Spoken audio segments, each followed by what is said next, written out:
Au menu de cette édition, des vendanges dans la plus pure tradition à Correns dans le Var, premier village bio de France. En Alsace, nous suivrons la progression des truites dans les rivières. Pour l'occasion, les poissons sont équipés d'émetteurs. Mais d'abord, direction la Normandie où une communauté de communes recrute des boucs. Oui, vous avez bien entendu. Les caprins reconnus pour leur qualité de débroussailleuse ont été adoptés depuis quelque temps déjà pour se débarrasser d'une plante particulièrement invasive, la renouée du Japon. Recherche bouc désespérément. L'annonce est très sérieuse. La communauté de communes coestuaires lance un appel à l'aide pour lutter contre une plante invasive. Voilà donc la renouée du Japon, donc le fléau contre lequel on se bat depuis plusieurs années, donc sur la communauté de communes coestuaires, et dont on a recensé au jour d'aujourd'hui environ 5500 m² de surface sur l'ensemble du territoire. Une plante qui s'est échappée des jardins des particuliers pour coloniser les champs et les bords de route à vitesse grand V. Celui-là, il va vraiment falloir qu'on le traite assez rapidement. Et problème, elle menace la biodiversité.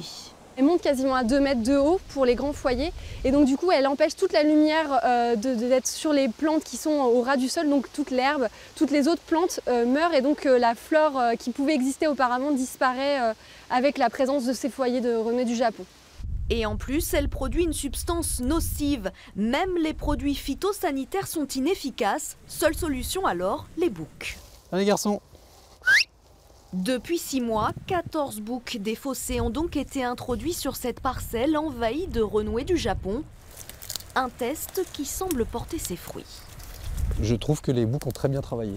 Car les boucs raffolent de cette plante qui n'est pas toxique pour eux. On voit une renouée ici qui a été attaquée.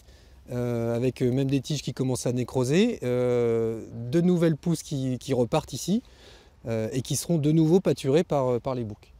Ce surpâturage va affaiblir la plante et va empêcher à la plante de se propager. L'expérience va donc s'étendre à vie aux propriétaires de boucs qui souhaiteraient faire des heureux. Après les crises sanitaires successives dans la filière avicole, voici un élevage qui a trouvé une alternative efficace contre les possibles contaminations chimiques. Ici, les 20 000 poulets ne sont soignés qu'avec des huiles essentielles et visiblement, ça marche. Des poulets qui gambadent en plein air, qui ont une très bonne alimentation, des céréales produites sur l'exploitation. Jusque-là, rien de bien nouveau. Mais c'est du côté des abreuvoirs que réside toute la différence. Dans cette eau, il y a des huiles essentielles. Exactement. Et ça sert à quoi? Ça a différentes vertus. Suivant les jours de la semaine, il va y avoir des huiles essentielles pour certaines vertus, le lendemain pour d'autres vertus. Il faut absolument que la volaille ait consommé la même huile essentielle en 24 heures. Didier Grandvillain, agriculteur depuis 25 ans, utilise plusieurs mélanges. Par exemple, l'huile essentielle de thym, de reine des prés et d'olivier sont utilisées pour la digestion des volailles. Si on a des plumes bien soyeuses, bien lisses, bien brillantes, ça veut dire que votre volaille, elle est de qualité. J'ai amélioré ça avec l'utilisation des huiles essentielles. Un élevage de 20 000 poulets sans aucun médicament. Les huiles essentielles sont utilisées en soins préventifs toute l'année avant qu'il y ait des maladies. L'abattage se fait après 110 ou 120 jours. Une viande de qualité déjà récompensée. Alors ce produit a été soumis à des tests au niveau gustatif et qualitatif. Et c'est ainsi qu'il a reçu la médaille d'argent au concours agricole général. Parisienne, l'un de leurs plus célèbres clients est le restaurateur étoilé Guy Savoy. Des poulets, on passe aux poissons avec cette opération originale menée en Alsace afin de vérifier que les truites notamment peuvent remonter correctement les rivières pour pouvoir se reproduire. Des poissons ont été équipés d'émetteurs. Tout commence par un petit coup de jus dans la rivière. Les poissons anesthésiés peuvent ainsi être capturés avant d'être équipés un à un d'un petit émetteur. On fait une petite incision sur le poisson de 1,5 à 2 mm et ensuite on insère le tac dans la cavité abdominale. On prend un peu de mucus pour aider à cicatriser par la suite et on les remet au bac de réveil.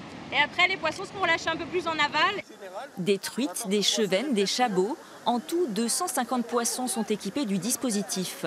L'objectif, voir s'ils arrivent à remonter la passe à poisson juste au-dessus, Un point noir dans la circulation de la Fecht. C'est une passe qui a été construite dans les années 95 et qui est diagnostiquée à l'heure actuelle difficilement franchissable. Donc on fait un suivi pour avoir un état initial. Donc on a des antennes placées à l'aval du seuil, à l'entrée de la passe et à la sortie de la passe. Donc ils vont détecter chaque poisson marqué et qui permettent d'évaluer les difficultés de franchissement de la passe par les poissons.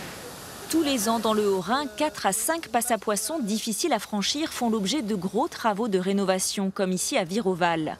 Un vaste programme de restauration écologique des cours d'eau. On peut toujours élever des poissons en pisciculture et les jeter dans la rivière, mais c'est pas ça le développement durable. Les poissons, ils se débrouillent très bien sans nous, il suffit de les laisser passer les ouvrages et qu'ils trouvent les endroits où ils peuvent se nourrir et se reproduire.